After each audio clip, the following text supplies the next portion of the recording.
The UK's result this year really is pretty grim for a country that was in the top 10 for many years to have fallen to 18th. And the scale of the drop, this 5-point drop, is very significant indeed. So I wonder if you feel that we have become more corrupt as a country. I mean, is that a word that sits comfortably with you? Well, the UK has plunged to its lowest ever score in Transparency International's UK Corruption Perceptions Index, dropping from 11th place to 18th in global rankings. And Daniel Bruce is their chief executive. He is in the studio with us. Morning to you. Good morning.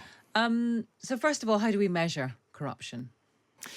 Corruption is an incredibly difficult thing to measure in the absolute. So what the Corruption Perceptions Index does is gathers up a range of polls from impartial expert sources and normalises them to a score out of 100. So included in the data set for the UK are scores from the Economist Intelligence Unit, the World Economic Forum, and similar surveys.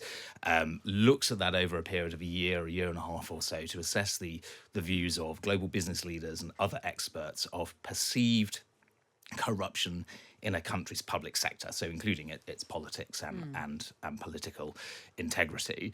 And what we see in the UK's result this year really is pretty grim for a country that was in the top 10 for many years to have fallen to 18th. And the scale of the drop, this 5-point drop, is very significant indeed. So you say that we were in the top 10 for many years. How recently was that? That was back in the sort of, early 2010s. Right. And we had a poor score a few years ago when David Cameron was in government, and that actually triggered government at the time to establish a range of initiatives that ultimately led to the London Anti-Corruption Summit back in 2016. And this really became a sort of pivotal thing of the Cameron administration.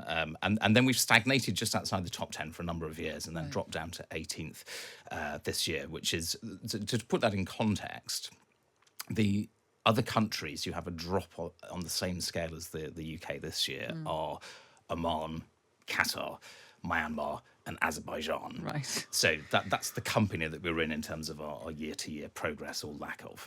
So can you explain then why? I mean, you talked about politics and perceptions.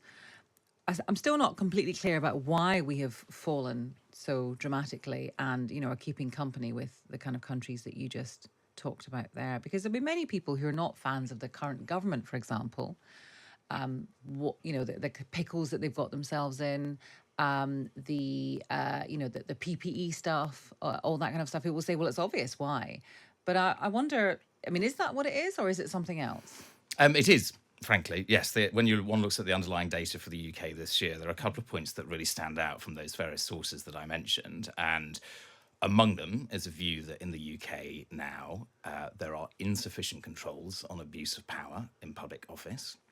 And that, for example, when public money, taxpayer money, is spent, that money and contracts are awarded, not necessarily based on merit of the provider, but upon connections that those contracts may have. What I would say is it's very difficult to get the score to move in this way, and the methodology is structured in such a way that it should be immune to the odd scandal here and there. So what this is telling us is that this view that there is a problem here is becoming very, very entrenched. And I think there's a real challenge for the Prime Minister and his administration to get that score back up, particularly to rebuild confidence in business and other leaders from around the world. This is a really difficult hypothetical question, but if the pandemic hadn't happened, and we're not blaming the pandemic, obviously, it's actions perhaps that have come from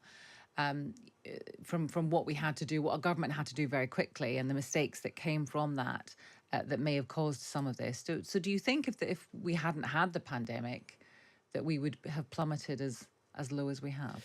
It is a big hypothetical question, as you say, but perhaps what I would point to is some trends that we saw happening before the pandemic. So, for example, we at Transparency International UK have monitored for a number of years suspected breaches or confirmed breaches, say, of the ministerial code or of the parliamentary rules. And what we've seen year on year on year is an intensification, an increase in the number that go uninvestigated, where action isn't taken, and that was happening before the pandemic. And when one looks at what happened with public spending around COVID-19 contracts, in particular, we've often heard the argument back that, well, the government rightly had to shift huge amounts of money very quickly.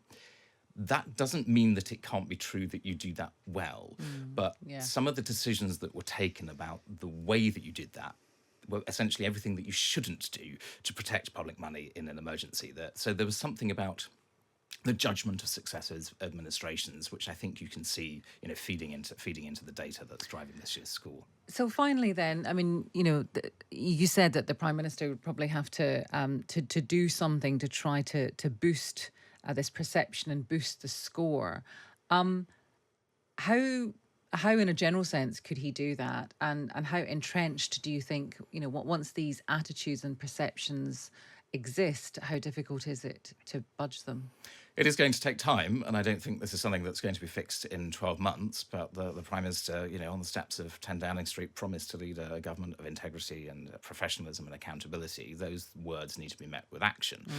All that the Prime Minister has done so far is to reinstitute a system that was already found to be broken. So our calls to him today, for example, will be for him to lend the government's backing to a bill which is in the House of Lords, the Integrity and Ethics Bill, which would give legal effect to a whole raft of reforms to protect integrity in public life. He needs to reappoint an anti-corruption champion. The UK is due to update its anti-corruption strategy fairly soon. So there is an awful lot that can be done, very practical legislative steps and also the judgments that are taken. But it will take time to rebuild this score. Okay, well, we will see what happens. We'll maybe have you back next year. See where we are. Daniel, thank you. Daniel Bruce, who is the Chief Executive of Transparency International. So interesting. I would have also being in power for 13 years has an impact that when an administration is in for a long time, that corners get cut a little bit. I don't want to be a declinist, but that's not good news so far in the programmes for the government. Down from 11th to 18th in global rankings on corruption, and the IMF saying our economy is going to perform worse than every other developed country, including Russia. We'll see if we can dredge up some better news in the next few minutes. But maybe we'll just talk about 3 years of Brexit.